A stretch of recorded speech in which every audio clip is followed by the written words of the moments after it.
This is a dark family betrayal story about wedding humiliation, sibling favoritism, and what happened when I decided not to stay quiet anymore. My parents swore they had no money for my wedding, but I just found the Venmo receipts showing they paid $25,000 for my sister's fairy tale reception. And worse, my sister knew the whole time and said nothing.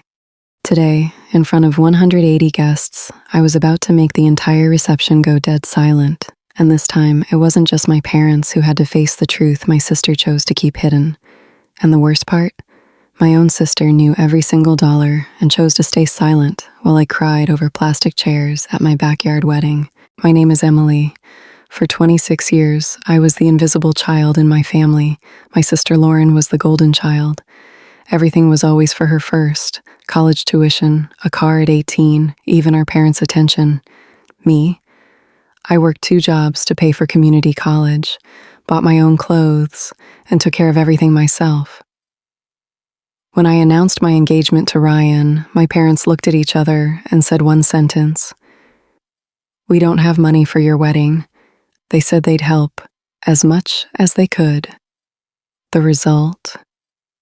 My wedding was a backyard ceremony at my aunt's house.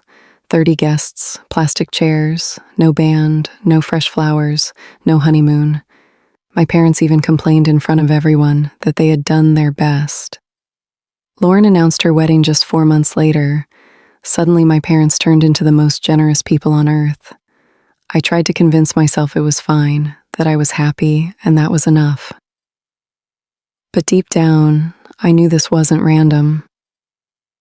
I used to think maybe I was too sensitive, but every time I looked at Ryan, my future husband, worrying because I always tried to act strong, I knew I couldn't let my family keep defining my worth forever. I still remember the smell of charcoal smoke from the grill at my own wedding, while Lauren was trying on an $8,000 dress in a luxury boutique. I held it in until 3 weeks before Lauren's wedding. I accidentally opened the shared banking app my parents had kept since I was 18. And there it was. A Venmo transfer dated February 12th, $25,000 from my parents' account to Lauren's event account. The memo read, "Deposit for the dream wedding. Love, Mom and Dad." I kept scrolling. Another $4,800 for the live band. $2,200 for the famous photographer, $3,000 for the Maldives honeymoon suite, over $35,000 in just 2 months. But what shocked me more than the money was what I found next. I scrolled down to the old family chat history. There was an entire thread between Lauren and Mom from 5 months earlier, right after my own wedding ended. Lauren wrote, "Mom, thank you so much for paying for my wedding. Please don't let Emily ask too many questions. She doesn't deserve this after all the years you sacrificed for me." Mom replied, "You're right, honey. Don't let Emily know. She's always so jealous." Lauren answered, "Yes, Mom. I'll stay quiet. I don't want to make it a big deal." My own sister, the one I used to trust, the one who once held me while I cried when our parents yelled at me, knew everything. She knew our parents were secretly paying for her dream wedding while forcing me into a cheap backyard one. She didn't just stay silent. She actively gaslit me over the phone. "Don't ask too many questions, Emily. I deserve this after everything Mom and Dad have done for me." I called Mom. She laughed awkwardly and said, "Don't make a big deal out of it. That's our savings, and Lauren deserves it more." Dad texted me, "Don't ruin your sister's wedding, Emily. You've always been jealous of her." The whole family knew. My sister knew. But no one said a word. They let me feel like a burden, like the worthless child, while they built a fairy tale wedding for the golden child. I lay awake all night, phone in hand, zooming in on every line of that chat, asking myself, if my sister, the one who once cried with me, could choose silence to protect her own interests, then what did I have left to lose? Lauren's wedding day arrived. 5-star venue, 180 guests, crystal chandeliers, roses imported straight from Ecuador, when the MC smiled and invited. Family speeches. I stood up from the back table, the table for the less important relatives. I walked to the stage, gripped the microphone, my palms sweating. My hands were shaking so hard the mic trembled, but my voice didn't. In my head, I only had one thought. Today, their silence ends. I took a deep breath, looked straight into Lauren's eyes at the head table, and spoke loud and clear, every word landing like a blade. Lauren, you deserve a beautiful wedding. You've always deserved the best of everything. But today, in front of all these people, I want to share one small truth our family has kept hidden for months. My parents told me they had no money for my wedding. They made me have a backyard ceremony, but only 3 months later, they sent $25,000 for yours. Here's the Venmo proof. I held up my phone and hit play. The huge projector behind me lit up with the Venmo screen. $25,000, February 12th. Deposit for the dream wedding. Love, Mom and Dad. The entire reception went dead silent. A spoon clattered on a plate. You could hear 180 people holding their breath. But I wasn't finished. I kept going, my voice getting colder. And Lauren, you knew everything. You texted Mom right after my wedding saying, "Thank you for paying for yours," and telling her not to let me ask questions because I didn't deserve it. You said you'd stay quiet. You chose to watch me get a cheap wedding while they spent a fortune on yours. Here are your messages. I swiped and the chat appeared on the screen, every line crystal clear. Lauren's face went white. Tears poured down her cheeks as she covered her mouth. Mom clutched her napkin over her lips in horror. Dad shot up from his chair but couldn't speak. Lauren whispered through sobs, "Emily, please, don't." But her voice broke. I continued, "I didn't come here to ruin your wedding. I just wanted everyone to know the truth.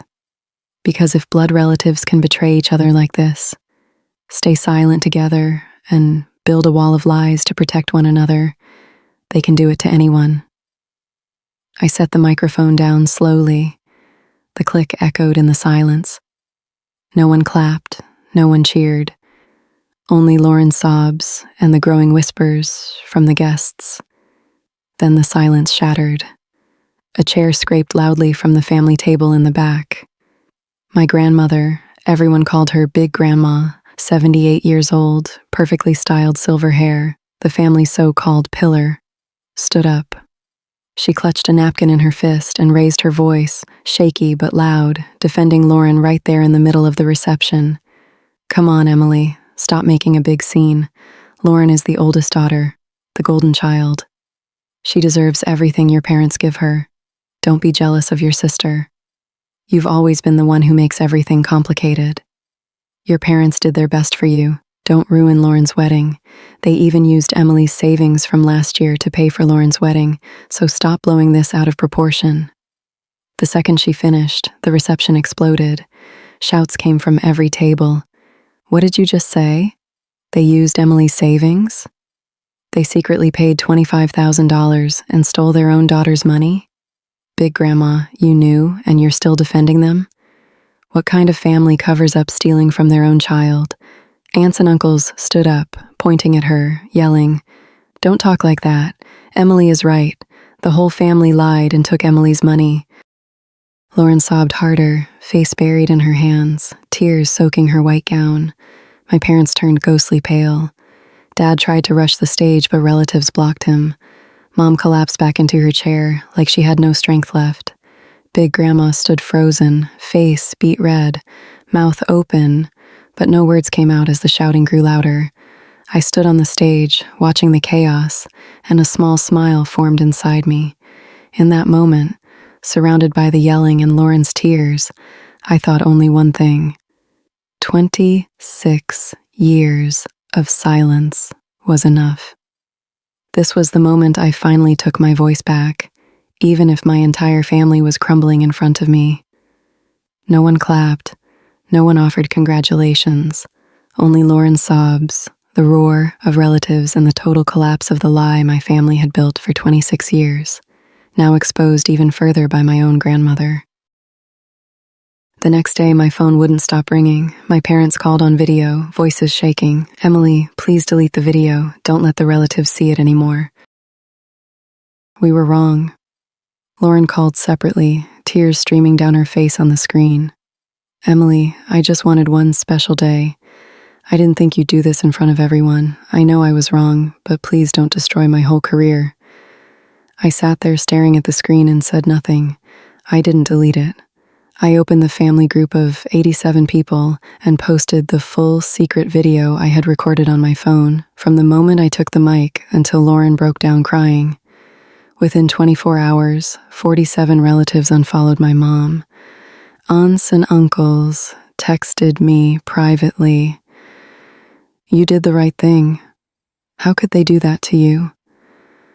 Lauren canceled her honeymoon immediately out of shame and posted a vague apology story that got 0 likes. My parents sent long messages. "Can we talk? We'll make it up to you. We'll give you whatever you want." Lauren texted me separately, pleading, "Can you forgive me? I'm your sister.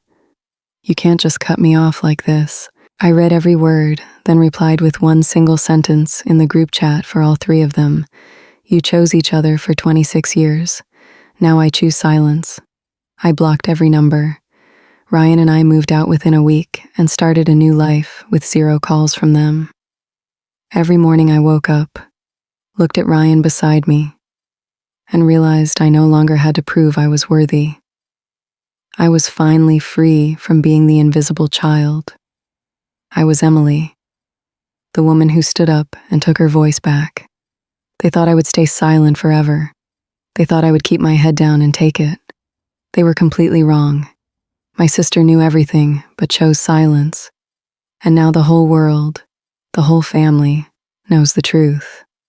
In the days that followed, messages from relatives kept pouring in like a flood. My aunt texted, "You did the right thing, Emily.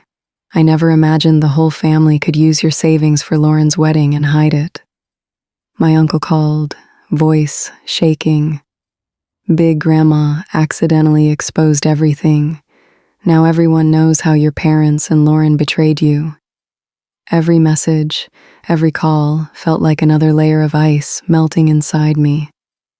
I sat alone in the dark room, opened the old chat between Lauren and Mom again, and reread the line, "Don't let Emily ask too many questions." This time there was no pain, only a strange, deep peace. The peace of someone who had finally broken the cycle of silence they forced me to live in for 26 years. Ryan hugged me from behind and whispered, "You did exactly what you needed to do. Now you belong to yourself." In that moment, I understood. This wasn't just revenge. This was me finally giving myself back to myself. I no longer had to prove my value to people who had erased me. I built permanent boundaries. No contact, no social media stalking, no fake apologies ever again. They thought I would stay silent forever, keep my head down to preserve fake family harmony. They were completely wrong. My sister knew everything, but chose silence to protect her own interests. And now the whole world, the whole family, knows the truth. The silence of the victim is exactly what they need to keep abusing.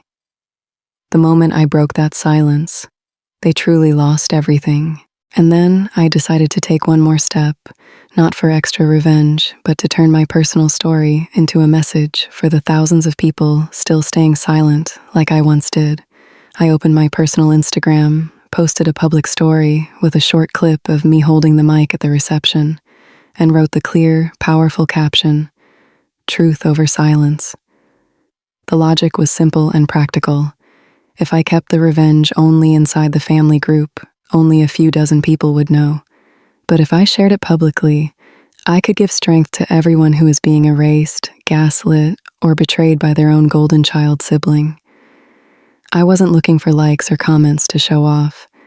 I just wanted to say, you are not alone, and the truth is always worth more than staying silent to keep fake peace. Within 2 hours, the story had over 12,000 views. Hundreds of messages from strangers flooded in.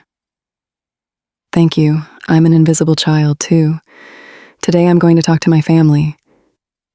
I had my sister hide a will from me, and now I'm going to do what you did. Your story saved me from depression. Truth over silence is real. Every single message reminded me that my revenge didn't just heal me. It became strength for an entire community. I sat there reading them all, tears falling. But they were happy tears because I was no longer a victim. I was the person who changed the rules of silence for a whole generation. I even added the hashtags, #truth-over-silence, #wedding favoritism to the story. And within 4 hours, a big TikTok account in the toxic family niche reposted my mic clip. That was the moment I knew my revenge was no longer private. I continued my cold, calculated revenge. I ignored every attempt they made to reach me through other relatives. When my aunt called on behalf of my parents, I politely said I was done and hung up immediately. I even posted a follow-up story 1 week later with the caption, "No more silence, no more lies," and a blurred screenshot of my blocked contacts list to drive the message home. The comments from strangers kept coming. Some shared their own sibling favoritism stories, and I reposted them anonymously to build a real community. Through mutual friends, I heard that Lauren's work was affected. Clients had seen the viral clip and questioned her integrity. My parents were uninvited from several family events because relatives sided with me. Every indirect report I received made me feel stronger. I didn't brag publicly, but privately with Ryan, I celebrated this freedom.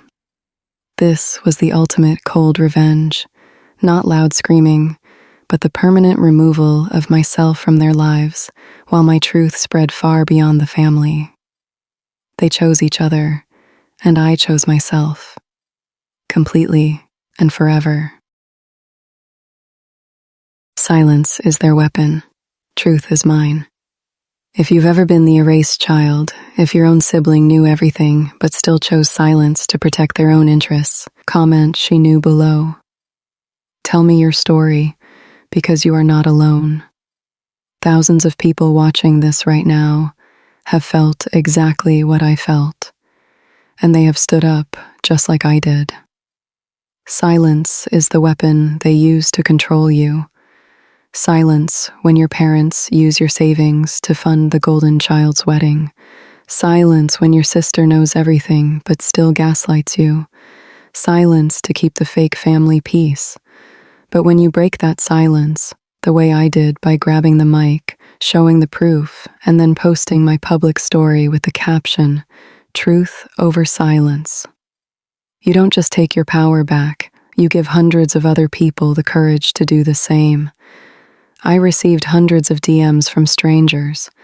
They told me they were invisible children too, that their parents used their money to spoil their siblings, and today they decided they would finally speak the truth. That is the real power of truth. If you're reading this and your heart still feels heavy, start today with 3 simple steps. Gather every piece of evidence, Venmo, chats, emails, so they can never gaslight you again. Choose a safe space to speak your truth. It can be a small family setting or public, like I did. Build clear boundaries.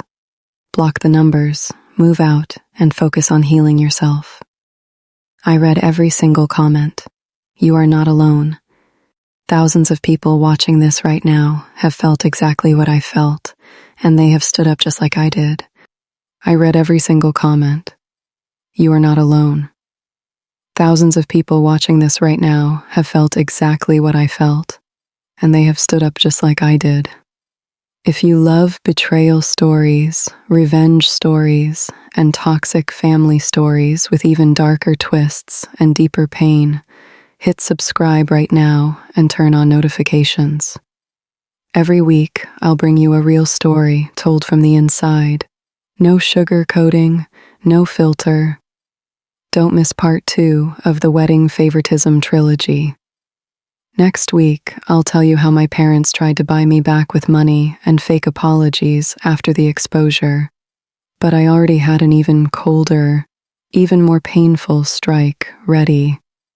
And this time it wasn't just the family, but the entire extended family that had to face the real consequences of choosing silence. Thank you for staying until the very end. The truth is always worth more than silence. Remember, you deserve to be heard. You deserve to stand up